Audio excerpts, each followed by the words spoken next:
itu beliau siang-siang bawa obor. Kemudian ditanya sama temennya, kamu itu ngapain bawa obor di siang-siang hari? Begitu juga, kamu menanyakan Allah itu ada apa enggak ada, seperti halnya saya bawa obor di siang hari.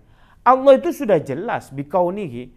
Masa matahari yang ciptakan enggak ada, bumi enggak ada, bulan enggak ada, kok antum masih nanya? Lah itulah. Oleh karena itu, ayo kita gunakan pikiran kita. Itu yang pertama, alladzina yu'minuna bil ghaib. Ciri-ciri orang yang bertakwa itu orang yang apa? Iman terhadap hal-hal yang ghaib. Yang kedua,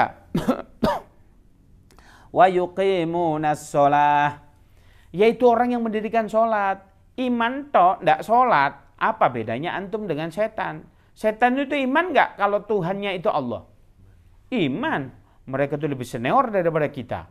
Lebih senior daripada kita di surganya Allah Subhanahu wa taala. Oleh karena itu mereka iman tapi mereka tidak sholat. Bagaimana kalau kita itu? Maka wa yuqimunas shalah, orang yang mendirikan sholat itu indikasi orang muttaqin yang kedua. Berarti apa? Orang yang takwa itu ya harus sholat. Nah, sholat itu bagaimana sholat kita yang betul? Kata Rasulullah, "Shallu kama ra'aitumuni usalli." Sholatlah kalian seperti halnya kalian melihat sholatku. Maknanya walaupun kita tidak bisa melihat sholatnya Rasulullah karena kita hidup jauh setelah wafatnya Rasulullah, oleh karena itu berarti apa? Sholatlah kalian sesuai versinya Rasulullah. Dengan cara apa? Ya ngaji deh. Kayak kemarin kita kan sudah membahas bab sholat begitu ya. Lah itu tata cara sholat kita bahas apa segala macam. Sehingga apa? Sholat itu ciri-ciri orang yang bertakwa. Sholatnya harus versinya Rasulullah. Oleh karena itu kalau kita ingin sholat kita versi Rasulullah, ayo belajar ngaji. Ayo belajar dan belajar. Maka sholat itu kata Imam Nawawi, as-sholatu ra'sul ibadah. Sholat itu merupakan kepala daripada ibadah-ibadah yang lain. Bahkan di sebuah dalil yang lain mengatakan bahwasanya pertama kali nanti Abdullah, hamba-hamba Allah ini di padang mahsyar dihisab, yang pertama kali dihisab adalah amalan sholatnya. Kalau sholatnya benar langsung masuk surga, nggak usah ngapa-ngapain. Tapi kalau sholatnya nggak benar, walaupun ibadahnya yang lain benar. Contoh, antum baik sama teman, antum sodakoi nyahnyoh, antum ke orang tua, luar biasa. Tetapi antum tidak sholat, Masya Allah. Maka Anda dikarantina dulu. Kalau ada yang mau dikarantina, tidak masalah. Toh nggak lama juga, paling sehari 2 hari. Tapi seharinya di akhirat, ka'alfusana, seperti 1000 tahun. Mau nyoba? Silakan. Dicoba di atas kompor dulu tangan Anda, gitu ya. Tapi oleh karena itu, ayo sholat. Indikasi yang pertama apa? Iman terhadap hal-hal yang gaib. Yang kedua apa? Yaitu mendirikan sholat. Apa ayat selanjutnya?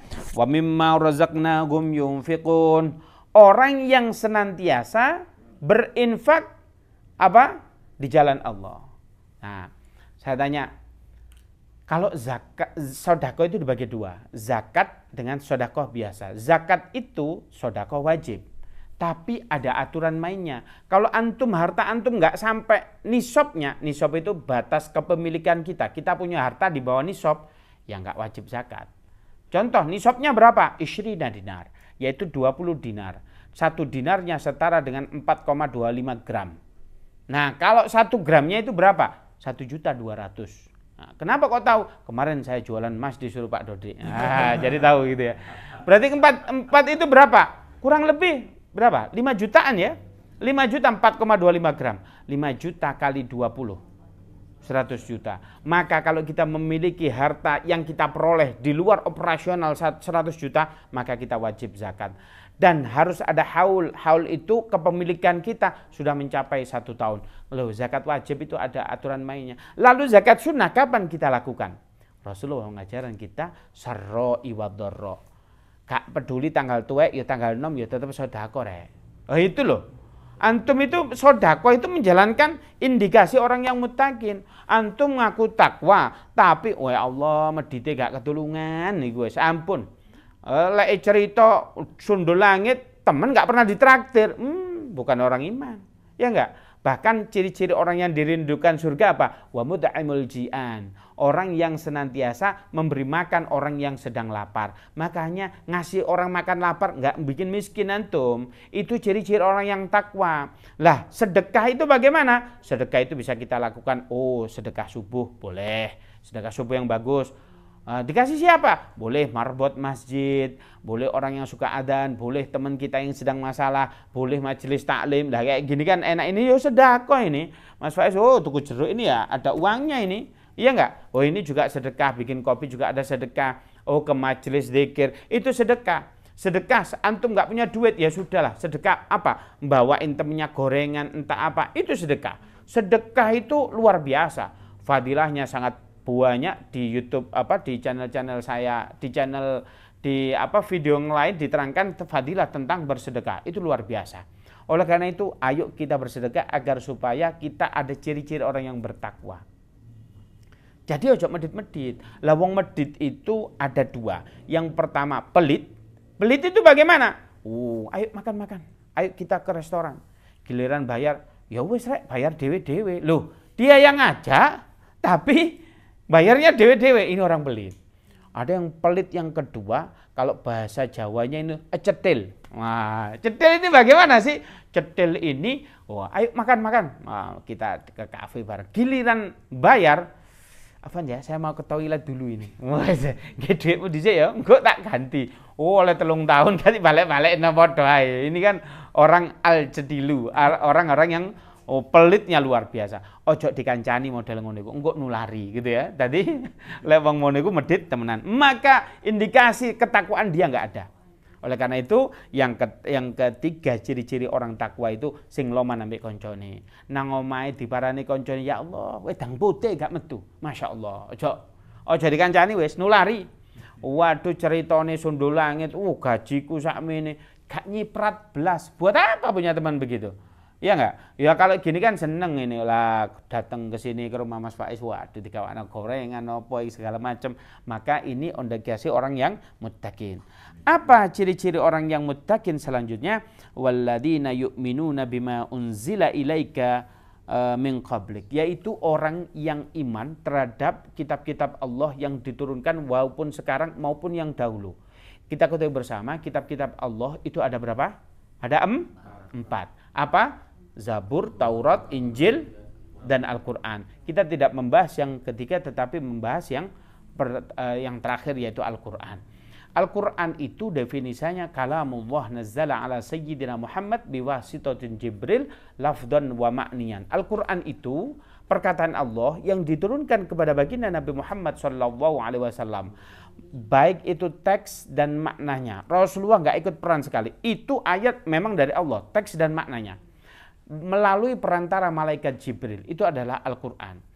Maka Al-Quran ini bagaimana cara mengimaninya? Kita faham bahwasanya ini kalamullah, bukan makhluk.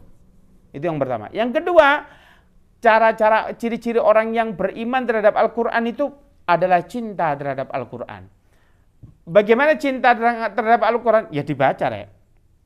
Bahkan Rasulullah mengatakan khairukum man ta'allamal Qur'ana wa 'allamahu. Sebaik-baik kalian di antara orang yang baik itu adalah orang yang mau belajar Al-Qur'an dan mengajarkan Al-Qur'an. Lah, kalau antum pengen jadi orang baik, enggak usah show off. Aku iki ndek kene wis jabatanku wis kene, gak perlu. Tapi antum bisa ngaji dan mengajarkan apa yang antum tahu daripada Al-Qur'an itu. Saya kan enggak bisa ngajar bojone antum ajari. Mangku aku ngaji ngene. Enggak apa-apa. Lek gak iso ngajarkan ke istrinya, ajak nonton Gus Faiz official channel. Diajak nonton bareng begitu ya. Nah itu, jadi apa? Ajarkan. Kalau Anda menjadi orang yang baik. Bahkan Rasulullah mengatakan Al-Quran saya di syafi'an di ashabi. Nanti di padang mahsyar Al-Quran itu akan mencari teman-temannya. Siapa temannya Al-Quran? Alladzi fi hayatihi mulazamatu bil Quran. Orang pada hidupnya dia senang mulazamah. Mulazamah itu interaksi dengan Al-Quran. Dia nggak nyaman kalau sehari belum ngaji Al-Quran. Dia nggak nyaman kalau dia belum buka ayat-ayat Allah. Dia nggak nyaman. Maka kalau dia nyamannya bagaimana? Sudah baca Al-Quran. Alhamdulillah. Ya Allah, guru ngaji kok diutang. Besok saya kodok karena hari ini full banget ini. Hari ini saya apa segala macam. Nah, saya itu kadang Sabtu Minggu itu full ya. Kemarin itu juga kajian subuh, ya gak sempat ngaji. Dino iki mau ngaji, ada kajian subuh, habis itu diajak futsal sama teman-teman. Waduh, alhamdulillah ini futsal ya ngegolkan 2 kali tadi, masya Allah. Lah, tapi apa? Malik kalau gitu ya dikontok atau Jumatnya sebelum sibuk ngaji dulu. Maknya kalau jangan sampai Anda itu santai saja, Anda itu tidak ngaji. Wah, itu nggak ada jiwa-jiwa takwa itu. Ayo diadakan ciri-ciri takwa, diantaranya apa? Senang maca Al-Quran. Keluarga itu ciri-cirinya di rumah kalau mencintai Al-Quran itu bagaimana? Seandainya Pak Faiz ini anggota keluarganya berapa? 3. Al-Quran di rumahnya jangan sampai ini ada 3 ini bagus atau 4. Jangan sampai cuma ada 2. Lalu 2 bagaimana? Ya, kita itu ngajinya shift-shiftan Ustaz. Jangan dong. Ono shift sore, ono shift pagi gitu. Jangan. Ya punya dong masing-masing Al-Qur'an. Belikan kita selaku kepala rumah tangga. Bahkan ibu-ibu itu jangan sampai begini. Al-Qur'anun hujjatun laka au alaika. Al-Qur'an itu mampu menggeret kalian ke surganya Allah. Maksudnya menggeret itu apa? Kita tidak pantas aslinya kita masuk surga. Lalu kita sholat aja gak khusyuk kok. Enggak. Allahu Akbar. Mikir opo? Mikir gak karuan ini. Mikir ya Allah, tak delok di CCTV mang di dhuwur iki kok sing garapan sepeda gurung ono. Lah itu kan mikir pas sembahyang. Lah mosok model ngene iki mau diklaimkan sebagai amal kita. Enggak.